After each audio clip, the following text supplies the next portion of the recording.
Warning! The following video was made possible by review code provided by Focus Home Interactive and Tindalos Interactive. If you'd like to learn more about my review policies and disclosure, click on the annotation here. Otherwise, enjoy the show! If I had to list some of my favorite things, like, in life, it'd probably have to be like giant space battles between penis compensationally large battleships, and dreary dystopian futures, like both of those in the top 5.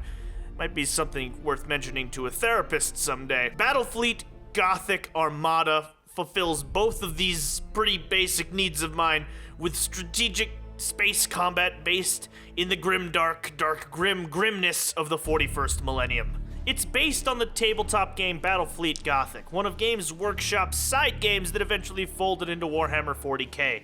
A fate that seems not even Warhammer Fantasy is gonna escape. It's focused on space battles, a counterpart to 40k's heavy metal-inspired ground beatdowns. And Battlefleet Gothic takes the bombast of 10-foot-tall armored death machines firing bullets the size of pop cans that also explode, to space with 8-kilometer-long battleships crewed by the entire population of Chicago, children included. Only, like, without the good pizza and with more sadness, so like Detroit. And somebody has finally given the red-headed star child of Games Workshop the Dawn of War treatment, and it's good. Battlefleet Gothic Armada is a video game version of the titular tabletop, which includes everything that made Gothic really fun, with none of the required painting talent.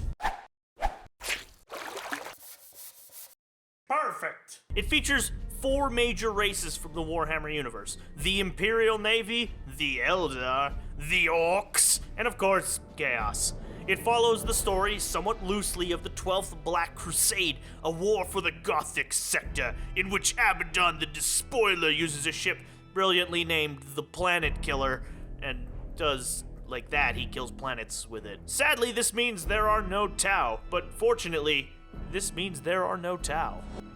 Battlefleet Gothic's gameplay is broken down into 2 pieces. You're managing your fleet, where you and your ships are leveling up, you're adding new upgrades, you're improving your fleet, and making sure it's the killiest damn thing this side of the Gothic sector.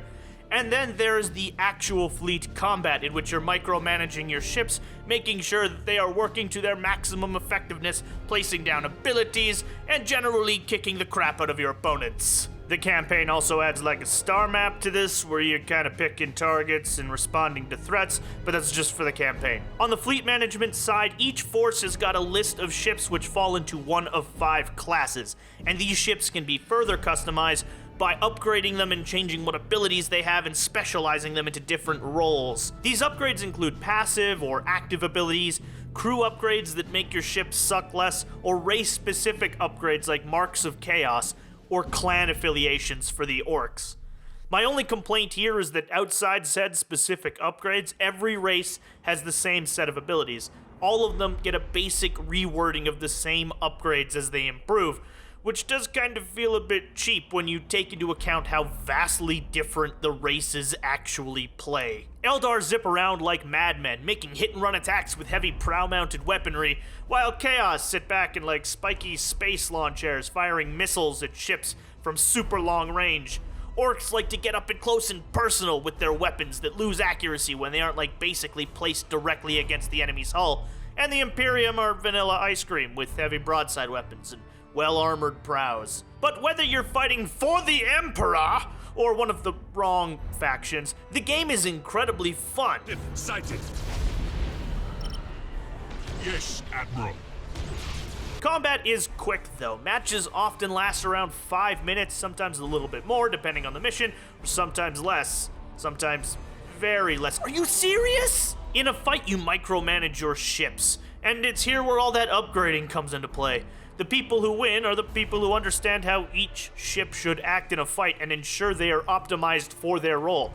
Knowing if a ship should sit back and fire its prow lances or orbit nice and close and give them an old broadside macro cannon salute is just as important as giving specific orders or playing to your enemy's weakness or map strategies. You're often going in with a small number of ships with a bunch of specific weapons and abilities, so combat is less about throwing your entire fleet at the wall and seeing what sticks, as microing these ships, positioning, ability use, and of course, a little old-fashioned. Different mission types require different sets of these tactical tools. You probably don't want to use a bunch of slow, massive battleships if you need to get to different objectives around the map quickly. You probably won't want a bunch of weak escorts if you're going up against a heavy orc fleet in a straight-up fight. Awaiting orders. Missions themselves have varying objectives like stealing data from other ships through boarding actions, to orbital bombardments, to just straight-up ship-to-ship combat where the only goal is to annihilate the enemy. Picking and choosing which ships you bring to a fight is more important. Bigger is not always bad. Oh, who the hell am I kidding? Nothing says mission accomplished like the broadside from a 6-kilometer-long Retribution-class battleship. Have a bit of the Emperor's love, you heretical son of a bitch! One of the things I always loved about Battlefleet Gothic, like the tabletop one, was the level of detail that Games Workshop stuck to when it came to the models. And Tindalos Interactive went out of their way in making the ships in Battlefleet Gothic Armada look gorgeous. There is tons of detail, from like the weird mechanical arms on orc cruisers to long lines of macro weapons on Imperial battleships. The ships recapture that aesthetic from the original tabletop. Highly detailed, gorgeous looking starships. All in all, Battlefleet Gothic Armada is a faithful recreation of the tabletop with enough RTS tropes to make it fun without sacrificing the joy of tall ship combat. You'd probably love this game if you're a fan of space combat, a big fan of micro or tactical RTS games, or just love the 40k universe and want another awesome game set in it. Or you just love ramming ships into other ships. Is our home now. On the other hand, there are some difficulty spikes in the main campaign, and some mission types are certainly lopsided in favor of one side or the other, and Homeworld this is not. But despite that, Battlefleet Gothic Armada is a fantastic addition to a beloved universe and a great time. So hop into your battlecruisers and reach out and touch somebody.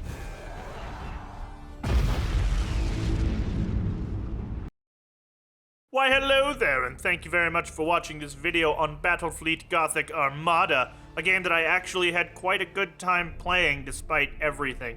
I was kind of worried about it because there's a lot of games under the Games Workshop license that don't work, but this one has done a fantastic job, and I'm pretty happy with it. Today's episode of The Orange Hatter Show is brought to you by Remnant Drive's Remnant Drive-Thru, which is open 24 hours for some reason, and of course, viewers like you.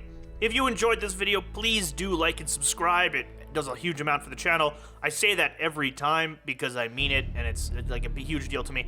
But thank you very much again for watching, and you all have a great one.